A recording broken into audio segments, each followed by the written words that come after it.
The Galactic Council Chamber floated in the void between stars, a massive structure of crystalline towers and energy fields. Representatives from 47 species gathered in the Grand Assembly Hall.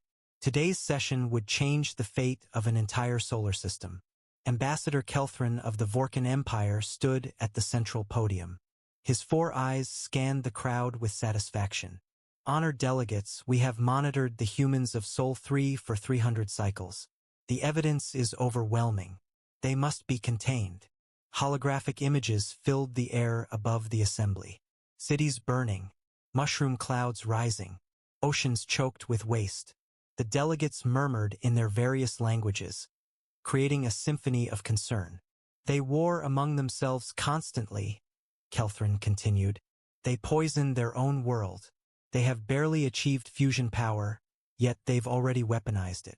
If we allow them to reach the stars, they will bring chaos to the entire galaxy.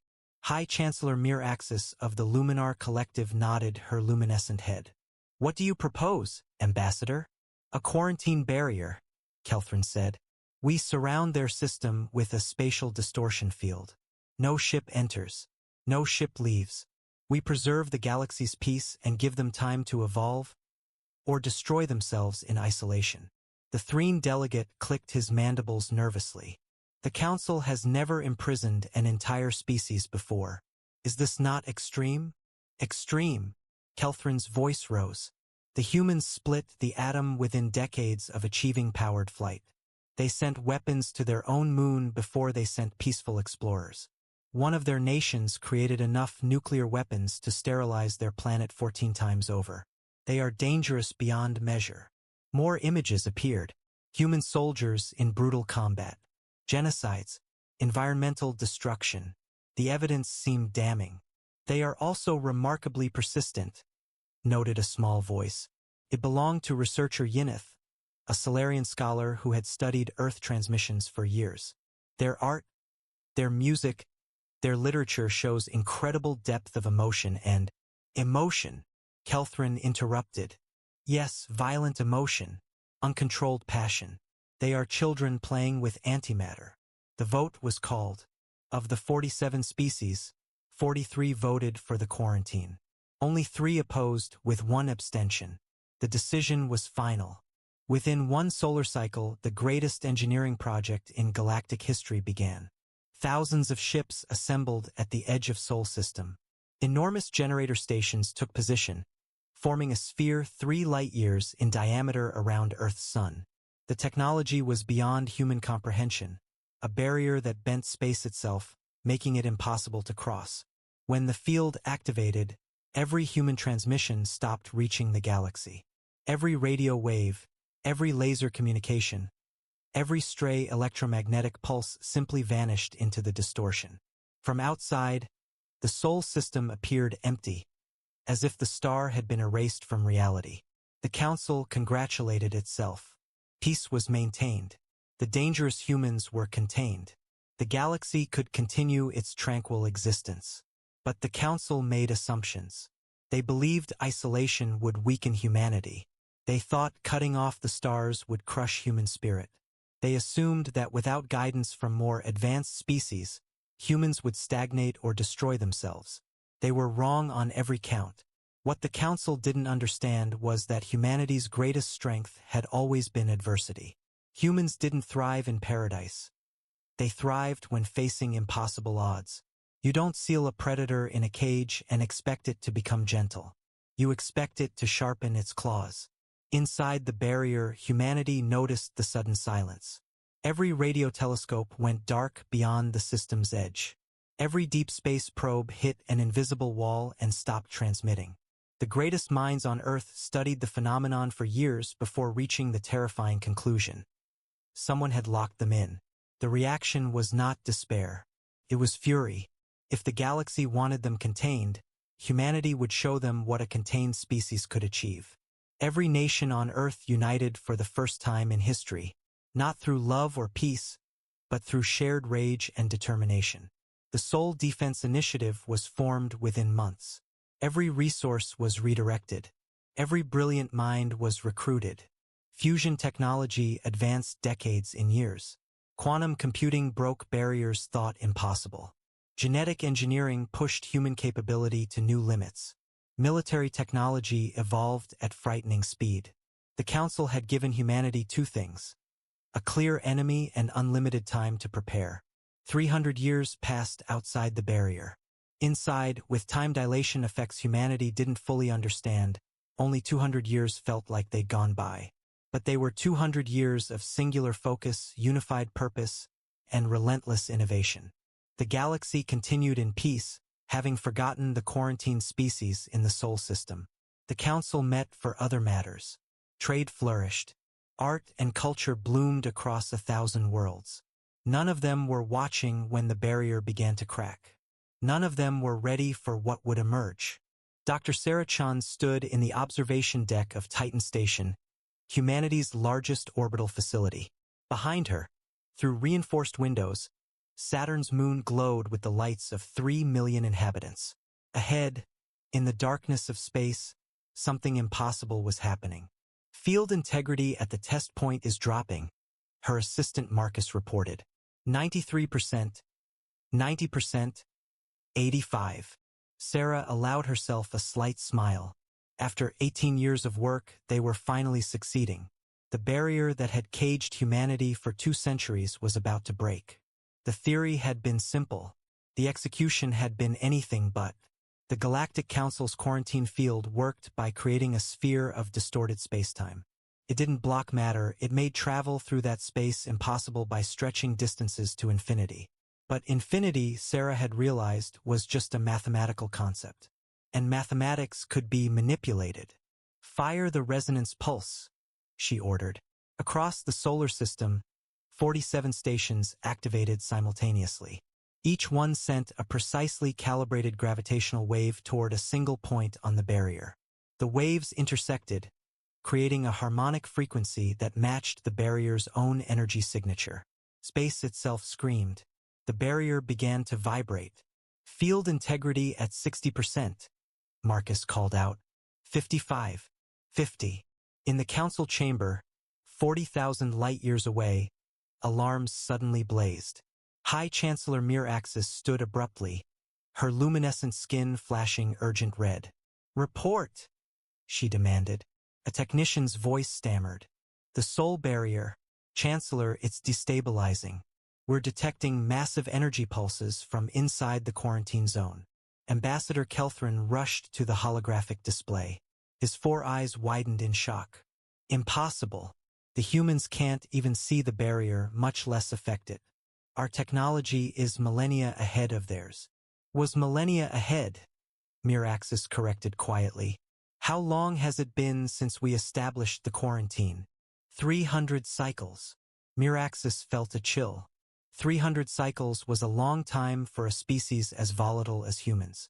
"Send probe ships immediately. I want eyes on that system." Back at Titan Station, the barrier field integrity hit 0 at the test point. A hole 1 meter wide appeared in the invisible wall that had imprisoned humanity. Through it, instruments detected the first unfiltered starlight humanity had seen in 200 years. Sarah Chun pressed the station-wide communication button. "All stations, we have confirmed breach. Proceed to Phase 2. Phase 2 was already in motion. The UES Vanguard, humanity's first barrier-capable ship, powered its engines. It was unlike anything the galaxy had seen. 2 kilometers long, bristling with weapons both conventional and exotic, powered by a fusion core that could output more energy than a small star. Its hull was made of metamaterials that could shift properties at will. Its AI core processed information faster than any computer in known space. And it was one of 500 identical ships humanity had built in secret. Captain James Rodriguez sat in the command chair, his augmented neural implants connecting him directly to the ship systems. "All departments, status report." "Weapons hot," said his tactical officer. "Engines at full capacity," engineering added. "Navigation locked on the breach point," the helmsman confirmed. James took a breath. He was about to be the first human to leave Sol system in 300 years. The first to see the galaxy that had locked humanity away. "Take us through." The Vanguard accelerated. It hit the barrier at the breach point traveling at .2 light speed. The ship shuddered. Space twisted. Then suddenly they were through. Stars stretched in every direction, unfiltered and beautiful. The crew stared in wonder at their first glimpse of the true galaxy. "Deploy sensor drones," James ordered. "Full spectrum scan. I want to know what's out here." The drones launched and immediately detected something. 7 ships, approaching at high speed. They were elegant vessels, curved and flowing, clearly not designed for combat. Council probe ships. Unknown vessels. "This is Captain Rodriguez of the United Earthship Vanguard," James broadcast. "You are approaching human territory. State your intentions." In the lead council ship, Ambassador Kelthrin received the transmission and felt his blood freeze. The language was translated automatically, but it was the tone that shocked him. Not pleading. Not grateful for contact. Commanding. "This is Ambassador Kelthrin of the Galactic Council," he replied carefully. We established the quarantine for your protection and ours. You were not ready for galactic society." "We're not ready?" James's laugh was cold. "Ambassador, you locked us in a cage for 300 years. That gives us plenty of time to get ready. Now you have 10 seconds to reverse course, or we will consider your approach a hostile act." Kelthrin couldn't believe what he was hearing. "You dare threaten council ships? We have 47 member species with fleets of thousands." "5 seconds," James interrupted. Kelthrin's pride overrode his caution. "You are primitives playing at." The Vanguard's plasma lance fired once. A beam of directed energy crossed the distance in an eye blink. It didn't destroy the lead council ship. It simply disabled every system on board, leaving it drifting and dark. "Any other ships want to discuss how primitive we are?" James asked calmly. The 6 remaining ships fled at maximum speed. James smiled. "Set course for the nearest inhabited system. It's time to introduce ourselves to our neighbors." The trading station Zerith 9 orbited a blue giant star in the Peleus sector. For 8 centuries, it had been a hub of peaceful commerce. Ships from dozens of species docked daily to exchange goods, information, and culture. The station's market levels buzzed with life. Vorkan merchants haggling over spice prices, Threen engineers examining new tools, Solarian artists selling their light sculptures. Everything changed when the human fleet arrived. Station Master Korin was reviewing inventory reports when his sensors officer's voice cut through the routine. "Master, we have unknown contacts. Multiple ships entering the system." Korin's tentacles twitched with curiosity. Unknown ships were rare but not unheard of. "How many?" 15? No, 20. "Master, they keep coming. I count 47 vessels now. Configuration unknown. Power signatures unlike anything in our database." Korin moved to the sensor display. What he saw made his respiratory sacs tighten with fear. The ships were massive, angular, aggressive in design. They moved in precise military formation, their approach vector calculated for maximum intimidation. "Open a channel," Korin ordered. "Unknown vessels, this is Trading Station Zerith 9. You are entering neutral commercial space. Please identify yourselves and state your business." The response came quickly. "Station Master Korin, this is Admiral Lisam Buru of the United Earth Fleet. We're here to establish trade relations." "Earth?" Korin searched his memory. The name was familiar, ancient. Then it hit him. Impossible. Earth is quarantined. The Sol system is sealed. "Was sealed," Admiral Mburu corrected. "We're open for business now. Permission to dock a diplomatic shuttle." Korin's mind raced. This was beyond his authority. He should contact the Council immediately. But the implications of refusing first contact with an emerging species made him hesitate. Trade stations were neutral ground by ancient law. He couldn't deny a diplomatic request without cause. "Permission granted," he said carefully. "Bay 17. But station security will escort your representatives." "Understood. Shuttle launching now." 30 minutes later, Korin waited in the diplomatic reception hall with a security detail of 20 armed guards. When the doors opened, 3 humans walked through. Quarren had seen images of humans in the old council files. These looked similar but different. They were taller, moving with enhanced grace that suggested genetic modification. Their eyes had an odd quality, as if containing circuitry.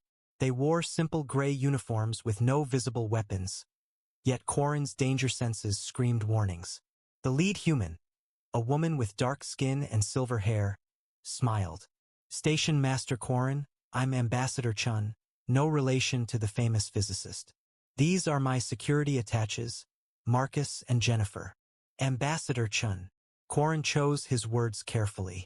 Forgive my directness, but your presence here violates Galactic Council law. The quarantine is over, Chun interrupted gently. The Council imprisoned us without trial, without representation, without even asking our opinion. For 300 years. I think we've served our sentence, don't you? The Council had reasons. Humans were deemed too volatile, too dangerous. Too dangerous? Chen's smile didn't fade, but her eyes hardened.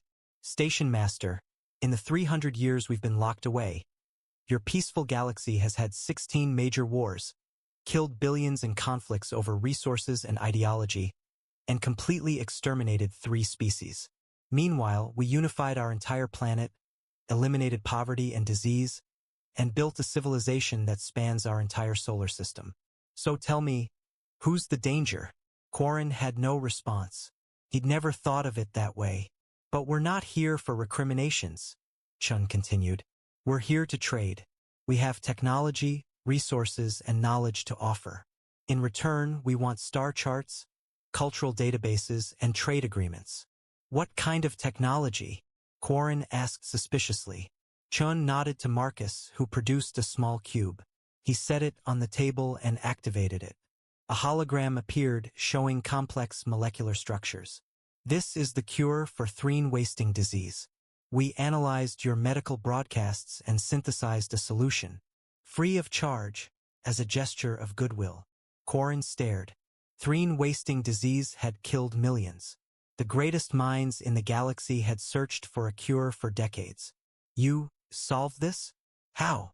We're good at solving problems, Chun said simply. Especially when we're motivated. 3 centuries of isolation is very motivating. Word spread through the station within an hour. A Threen medical officer confirmed the human cure worked perfectly. Suddenly, species representatives who had been avoiding the diplomatic hall came flooding in. Everyone wanted to meet the humans to see what else they had to offer. By the end of the day, Chun had established preliminary trade agreements with 7 species. By the end of the week, that number had grown to 23. And with each agreement came information, star charts, political intelligence, technological specifications. Humanity was no longer isolated. They were networking. In the council chamber, High Chancellor Miraxis received reports with growing dread. They're not attacking? She asked. No, Chancellor, her intelligence officer replied. They're trading, and they're very good at it. Species are lining up to make deals with them. Ambassador Kelthrin pounded his fist on the table. We must stop this. Send the fleet. Force them back to their system. On what grounds? Miraxis asked quietly. They're not breaking any laws. Trade stations are neutral ground. If we attack them unprovoked, we become the aggressors. Then what do we do? Miraxis stared at the reports. We watch. We wait. And we prepare for the possibility that we made a terrible mistake 300 years ago. The emergency council session began at dawn on the capital world of Luminara Prime. Representatives arrived in their fastest ships, summoned by urgent priority codes. The Grand Chamber, usually a place of calm deliberation, buzzed with anxious energy. High Chancellor Miraxis stood before the assembly, her luminescent skin flickering with stress patterns. Honored delegates, the situation has escalated beyond our control. In the 30 days since humans breached the quarantine, they have established formal relations with 42 species. Their ships are now present in 17 sectors. Holographic displays showed human vessels across mapped space. Each point of light represented humanity spreading like water through cracks in a dam. Ambassador Kelthrin stood. We should have destroyed them when we had the chance. I move for immediate military action. Deploy the Council fleet to contain this threat. Contain them how? Demanded Representative Thrix of the Hinari Confederacy. They've broken no laws. They trade fairly. They share technology. Species are willingly engaging with them. Because they don't understand the danger. Kelthrin's 4 eyes blazed. Humans are manipulators. They're using gifts and trade to lower defenses, to gather intelligence. They're preparing for war. Or, said a quiet voice, they're simply doing what any emerging species would do, trying to survive and prosper. All eyes turned to researcher Yineth, the small Solarian who had studied Earth for decades. She rarely spoke in council sessions, but when she did, her words carried weight. Continue, Miraxis said. Yineth projected new data. I've analyzed every human interaction since first contact. Yes, they're aggressive in negotiations. Yes, they drive hard bargains. But they honor every agreement. They deliver exactly what they promise. Their technology works as advertised. They haven't made a single hostile move. Yet, Kelthrin muttered, for 300 cycles, we told ourselves we imprisoned them for the galaxy's good. Yineth continued. But perhaps we were simply afraid. Afraid of their potential. Afraid of competition. The humans were advancing so quickly that within a few more centuries, they might have rivaled our oldest species. So we stopped them. We told ourselves it was for noble reasons, but fear drove our decision. The chamber erupted in argument. Some delegates shouted in agreement. Others condemned Yineth's words as treason. Miraxis let the chaos continue for a moment before calling for order. Researcher Yineth raises valid points, the Chancellor said. But we must address the practical reality. Human ships are technologically advanced beyond what should be possible. Where did they obtain such capability? A new voice spoke. They built it themselves. Admiral Torvex of the Council Defense Fleet entered the chamber, his armored form imposing. I've reviewed every sensor scan of human vessels. Their technology is unique. It doesn't match any known design in galactic space. He activated his own display. 3-dimensional schematics of human ships rotated in the air. Their power cores use a fusion variant we've never seen. Their weapons operate on principles our scientists are still trying to understand. Their hull materials can shift properties in real time. Most disturbing, their ships have AI cores with processing power that exceeds our best computers by orders of magnitude. How? Kelthrin demanded. They were primitives 300 cycles ago. Because we gave them time, Torvex said bluntly. We locked them in their system with nothing to do but innovate. No trade to rely on. No one to ask for help.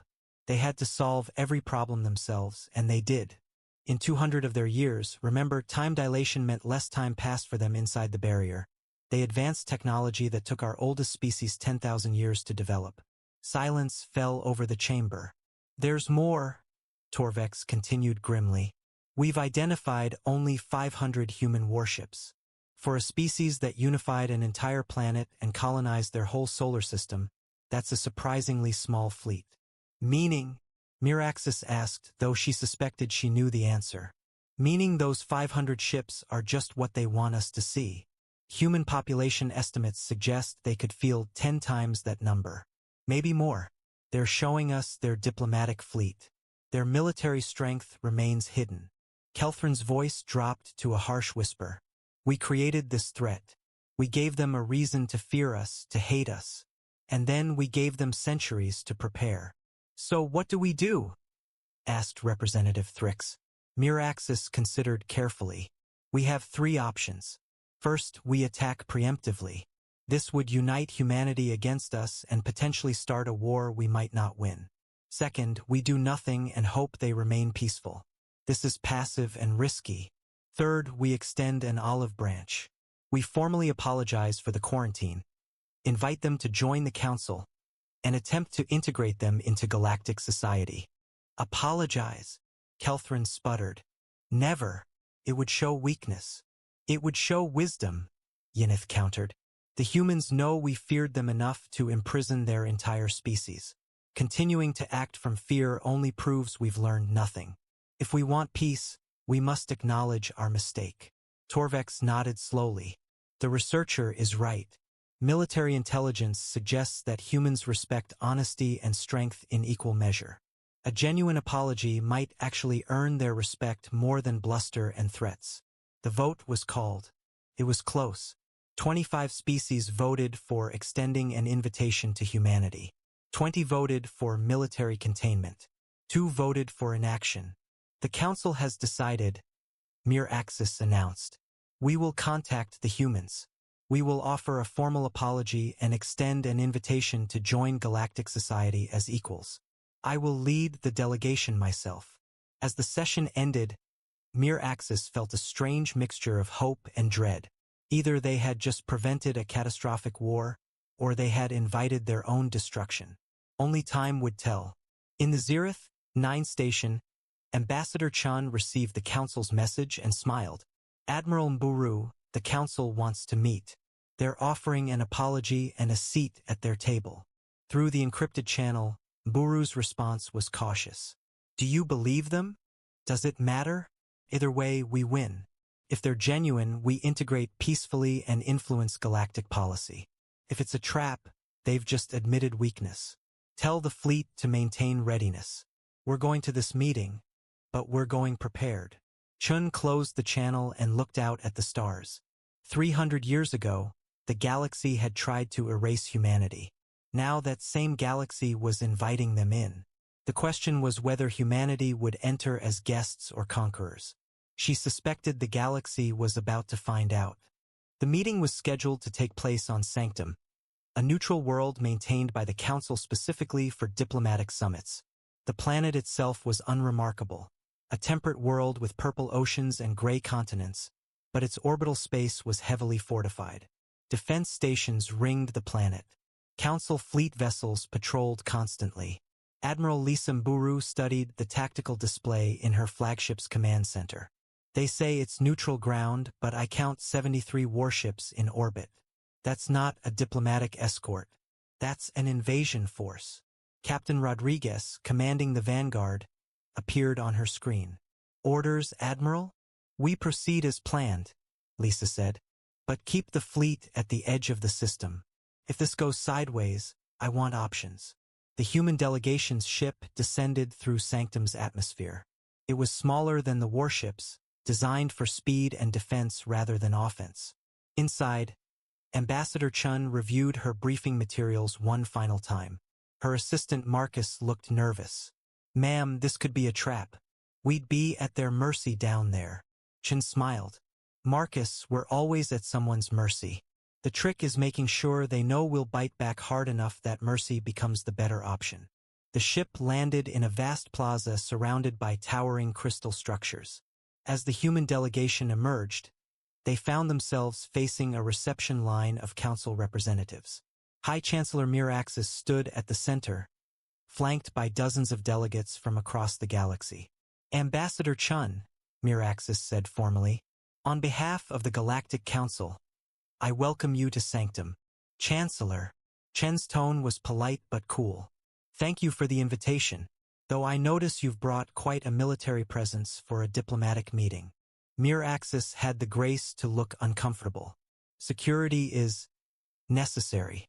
There are factions within the Council who do not approve of this meeting. You mean Ambassador Kelthrin and his supporters? Chun said bluntly. Yes, we know about the opposition. Your internal politics aren't as secret as you might think. They walked together into the main conference hall, a massive chamber with a ceiling that seemed to touch the clouds.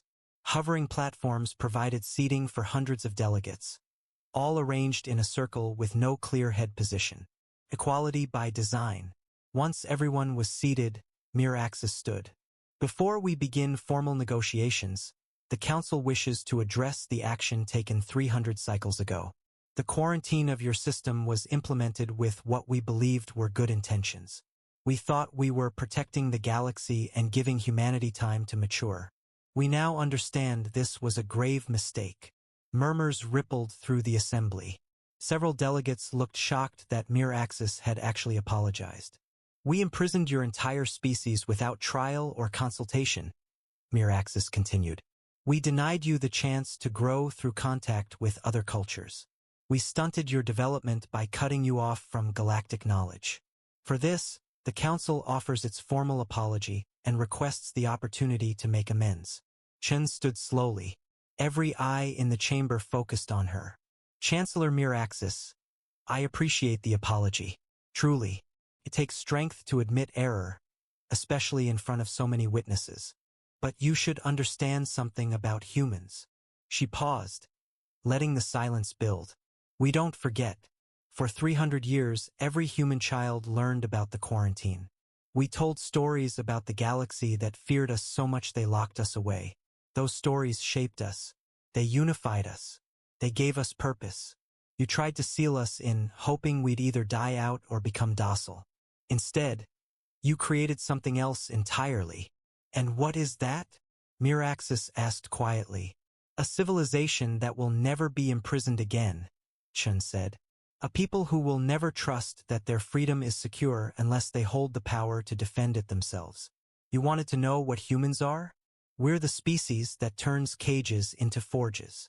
Ambassador Kelthrin couldn't contain himself. He stood abruptly. This is exactly why you were quarantined. You speak of power, of defiance, of never trusting others. You are warmongers wrapped in diplomatic clothes. Chun turned to face him. Ambassador Kelthrin, in the 300 years we've been sealed away, how many wars has the galaxy fought? That's not relevant. 16 major conflicts, Chun continued, including 2 that wiped out entire species. How many wars has humanity fought in that same period? Kelthrin hesitated. You were isolated. You had no one to fight but yourselves. Exactly. We had every reason to tear ourselves apart. Trapped in one solar system, competing for limited resources, no external enemy to unite against. But we didn't. We chose unity. We chose cooperation. We built something beautiful in that cage you put us in. So tell me, Ambassador, who are the real warmongers? The chamber erupted in debate. Some delegates applauded Chen's words. Others shouted in anger. Miraxis called for order, but the chaos continued. Finally, Representative Yinith stood. The small Solarian's voice somehow cut through the noise. The ambassador speaks truth. We judged humans for their past, never considering what they might become. Perhaps the real test is not what we find in the darkness, but what emerges into the light. Miraxis nodded. Then let us discuss the future. Ambassador Chun, humanity has proven itself capable, advanced, and determined. The Council officially invites your species to join as full members. You would have representation, voting rights, and all privileges afforded to member species. Chun smiled, but it wasn't entirely friendly. That's generous, Chancellor. But humanity has some conditions. Conditions? Kelthrin sputtered. You're in no position to make demands. Aren't we? Chen's voice was soft, but something in her tone made the entire chamber go quiet. Admiral Mburu, could you please show our new friends what's outside?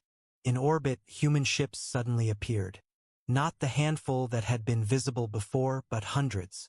They materialized from stealth, their quantum camouflage systems deactivating simultaneously. They surrounded the planet in a perfect sphere, their weapons powered but not yet armed. On the conference room displays, the council delegates stared in horror at the fleet that had somehow slipped past all their sensors. We came to this meeting prepared, Chun said calmly. Not to attack, but to ensure we couldn't be attacked. Now, shall we discuss those conditions? The silence in the conference hall stretched like a blade. Council delegates stared at the tactical displays showing hundreds of human ships in perfect formation around Sanctum. Admiral Torvex's face had gone pale. His defensive fleet had been completely outmaneuvered. High Chancellor Miraxis found her voice first. You brought a war fleet to a peace conference. We brought insurance, Ambassador Chun corrected. There's a difference. If we wanted war, Chancellor, this conversation would already be over. We're here because we want something better, but we'll negotiate from a position of strength, not weakness. Never weakness. Not again. Representative Thrix of the Hinari Confederacy leaned forward. You mentioned conditions. What does humanity want? Chun activated her own holographic display. A document appeared, floating in the center of the chamber. First, the Council must formally acknowledge that the quarantine was a violation of sapient rights. Not just an apology, a legal acknowledgement with reparations. Reparations? Kelthrin's voice was strangled. You want us to pay you? Knowledge, Chin said. Full access to the Galactic Archive. Every historical record, every scientific paper, every technological specification that non-restricted council members can access. You stole 300 years of cultural and scientific exchange from us. We want that knowledge now. Miraxis considered. That's actually reasonable. What else? Second, humanity gets a seat on the council with full voting rights, yes. But we also want the quarantine laws abolished. What you did to us can never be done to another species. No civilization should be imprisoned for what they might do. Researcher Yineth nodded approvingly. Several other delegates murmured agreement. Even some who had opposed the human invitation seemed swayed by this demand. Third, Chun continued, humans get to establish colonies in unclaimed systems. We've been confined to one solar system for 3 centuries. We need room to grow. The Council controls colonization rights, Kelthrin began. The Council controls systems within Council space, Chun interrupted. There are thousands of unclaimed systems in the outer reaches. We'll start there. We're not taking anyone's territory. We're expanding into the empty spaces you've all ignored. Fourth, Mutual Defense Pact. If any council member is attacked, humanity will assist. In return, if humanity is attacked, the council defends us. Equal partners in every sense. Miraxis studied the document carefully. These terms are surprisingly moderate. We don't want to conquer the galaxy, Chancellor. We want to live in it. We want to trade, to learn, to grow. But we'll do it as equals, not as subjects. And we'll be strong enough that no one ever tries to cage us again. Ambassador Kelthrin stood abruptly. I refuse to accept this. The Council should not negotiate with terrorists who hold weapons to our heads. Terrorists? Chen's voice went cold. Ambassador, we didn't invade anyone's space. We didn't blockade any worlds. We didn't seal away any species for 3 centuries. We simply made sure we couldn't be ambushed while trying to make peace. If that makes us terrorists, what does your quarantine make you? The truth of her words hung in the air.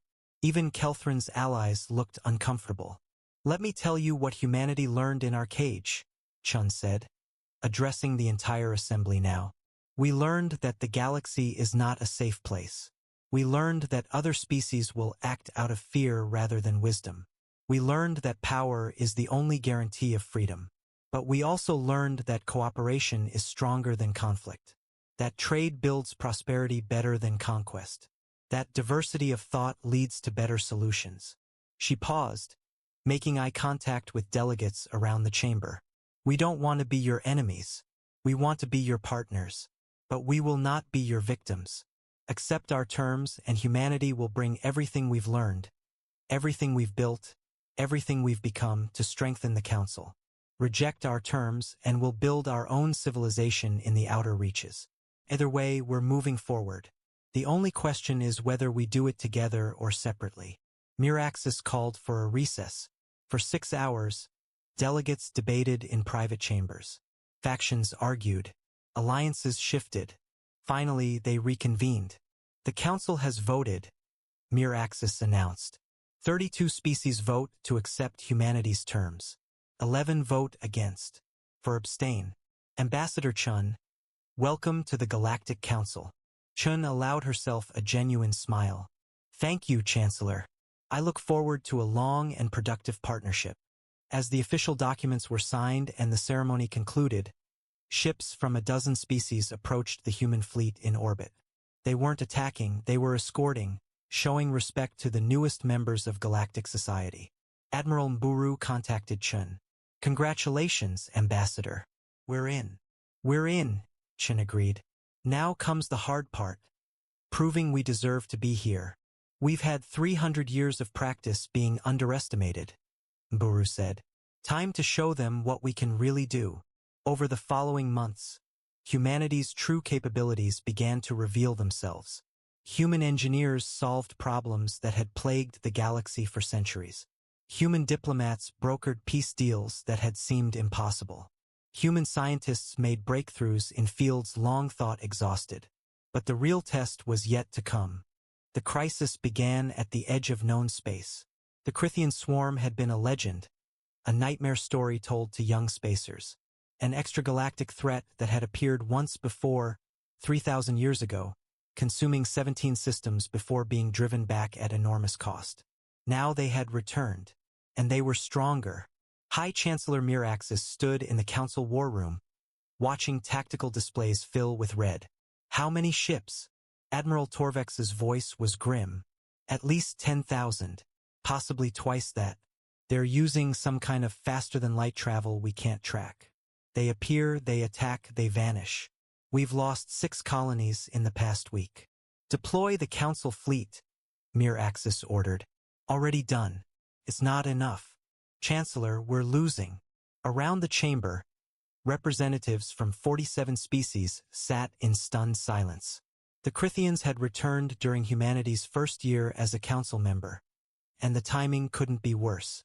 The council's fleets were scattered, their resources divided after centuries of relative peace. Ambassador Chun entered the war room, Captain Rodriguez and Admiral Mburu behind her. Chancellor, humanity requests permission to engage the Crithian threat. Kelthrin, present as military liaison, scoffed. Humans have been space-capable for barely 300 years. This enemy defeated our ancestors when your species was still in caves. What could you possibly offer? Chen's smile was sharp. Ambassador, you've spent a year watching humans integrate into Council society. You've seen us solve problems, make breakthroughs, establish colonies. But you haven't seen what we've really been doing. She activated a new display. It showed a star system far in the outer reaches beyond Council space. Around it orbited massive structures, shipyards on a scale that made Council facilities look like toys. For 300 years, you taught us that we couldn't trust the galaxy to keep us safe, Chen said. So we prepared. The 500 ships you've seen? That was our diplomatic fleet. Our real fleet numbers 15,000 vessels, with more launching every month. We've been building for this kind of threat since the day the barrier fell. The council representatives stared in shock. 15,000 warships. Humanity had built a fleet larger than the entire council defense force in just 300 years. That's impossible, Kelthrin whispered. We're humanity, Chun replied simply. We make the impossible routine. Admiral Mburu, brief them on Operation Lockout. Mburu stepped forward. The Crithians use hit-and-run tactics because they can't face a coordinated defense. They rely on surprise and overwhelming local superiority. So we're going to take away their advantage. She activated a new display showing the Crithian approach vectors. We've analyzed their attack patterns.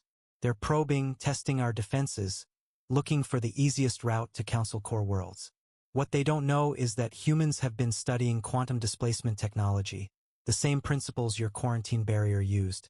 We've weaponized it. Weaponized the barrier technology? Miraxis leaned forward. How? We can't trap them like you trapped us, Mburu admitted. But we can create temporary displacement fields. Large-scale ones. We're going to seal off the entire outer rim of Council space. Create a barrier that the Crithians can't cross. It'll buy us time to build up forces and prepare a real defense. The energy requirements would be astronomical, Torvex protested. We have 17 fusion cores that can output the necessary power, Mburu said. Human engineering. They're already in position. Rodriguez added. But we need Council forces to hold the line while we activate the field. Every fleet you can spare needs to converge on the outer rim. We'll create a killing zone. When the Crithians attack, they'll hit the barrier, bounce back into normal space right into our combined fleets. We turn their tactic against them. Miraxis made a decision. Do it. All Council forces, coordinate with human command. This is now a unified operation. Kelthrin stood. You're giving humans command of Council forces? I'm accepting help from our allies, Miraxis said firmly. Or would you rather we all die debating protocol? The operation launched within hours. Council ships from across the galaxy converged on the outer rim. Human vessels took position at key points, their massive fusion cores powering up. The energy expenditure was visible from light years away, space itself glowing with the power being channeled. The Crithians sensed the buildup and attacked in force. Thousands of their biomechanical ships dropped out of their quantum state right at the barrier's edge. They found themselves trapped between the forming displacement field and a wall of human and Council warships. The battle was brutal. Crithian weapons tore through shields and hulls. Their numbers were overwhelming, but they couldn't escape. Every time they tried to jump away, the displacement field caught them, bounced them back into the fight. Human ships proved their worth. Their adaptive hulls absorbed damage that would have destroyed conventional vessels. Their AI cores processed targeting solutions faster than any organic crew. Their weapons, designed from first principles without the limitations of traditional galactic technology, tore through Crithian defenses.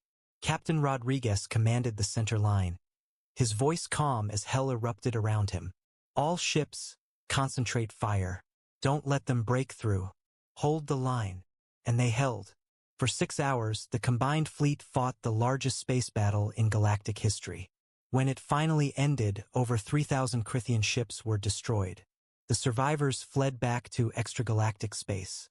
As the barrier fully activated, sealing the outer rim, Ambassador Chun stood on the bridge of her flagship and broadcast to all Council worlds. 300 years ago, you sealed us in because you feared what we might do. Today, we sealed the Crithians out, protecting everything you've built. You tried to trap a predator in a cage. You didn't make us weaker. You made us stronger. You made us focused. You made us determined. She paused, looking at the starfield beyond the viewport. You didn't seal us in. You sealed us away from the galaxy. But the galaxy was never what we needed protection from. And you were never what we needed protection from. The universe is vast and dangerous, full of real threats. You taught us that. You taught us that we can only rely on ourselves. And we learned that lesson well. But here's what you didn't understand about humanity, Chun continued. Yes, we became strong. Yes, we became dangerous. But we also became better. Unity forged in adversity taught us the value of cooperation. Isolation taught us the importance of connection. Being locked away taught us to never lock others out. The barrier that sealed us in was a prison. The barrier we just activated is a shield. One protects weakness through containment. The other protects strength through defense. That's the difference between your thinking and ours. In the Council chamber, High Chancellor Miraxis listened to Chen's broadcast with tears streaming down her luminescent face. We were wrong, she whispered. So terribly wrong. Researcher Yineth touched her arm gently. But we learned. Because of them, we learned. Then we do what humanity does best, Chen said. We fight. We adapt. We overcome. But this time, we won't fight alone. This time, the galaxy stands together. You tried to seal us in, afraid of what we'd become. Instead, you created the guardians the galaxy needed. Guardians, Miraxis repeated. I like that. So do we, Chen agreed. Because it means we're not conquerors. We're not your replacements. We're your partners. Your allies. Your friends. You gave us 300 years to become something.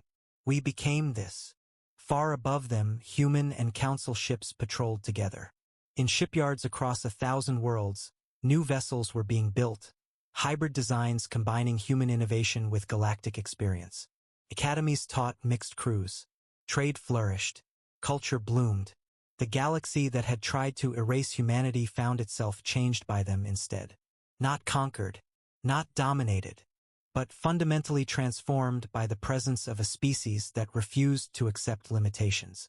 Ambassador Kelthrin, watching from his quarters, sent a private message to Chen. You were right. We didn't seal you in.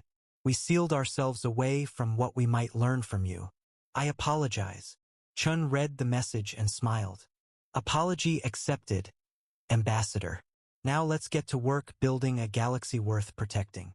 And as the stars turned and civilizations grew and new challenges arose, humanity stood ready. No longer isolated, no longer underestimated, no longer imprisoned by fear, neither their own nor anyone else's.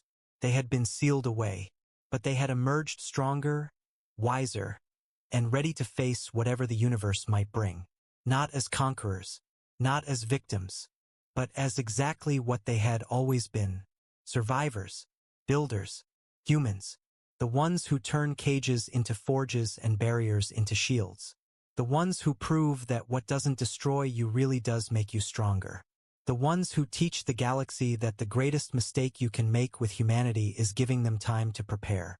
Because given time, given challenge, given adversity, humanity doesn't just survive.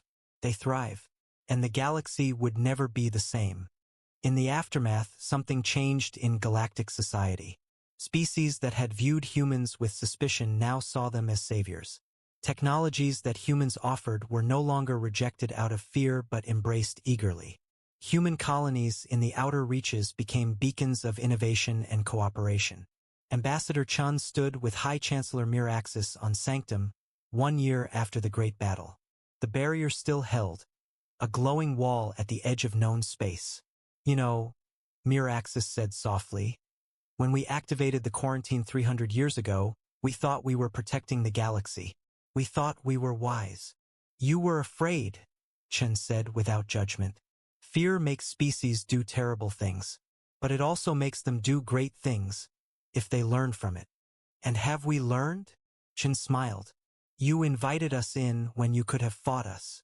You trusted us when it mattered most. Yes, Chancellor, I think you've learned, just as we learned. Your cage taught us strength.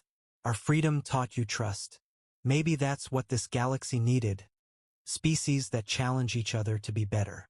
Miraxis looked out at the stars. What happens when the barrier falls? When the Crithians break through? The final tally came in days later. Humanity had lost 73 ships, with another 100 damaged. Council forces had lost 300 vessels. Together, they had stopped an invasion that might have ended galactic civilization. The Crithian swarm remained beyond the barrier, probing for weaknesses. They would be back eventually, but now the galaxy had time to prepare. Time that humanity had bought with their technology and sacrifice.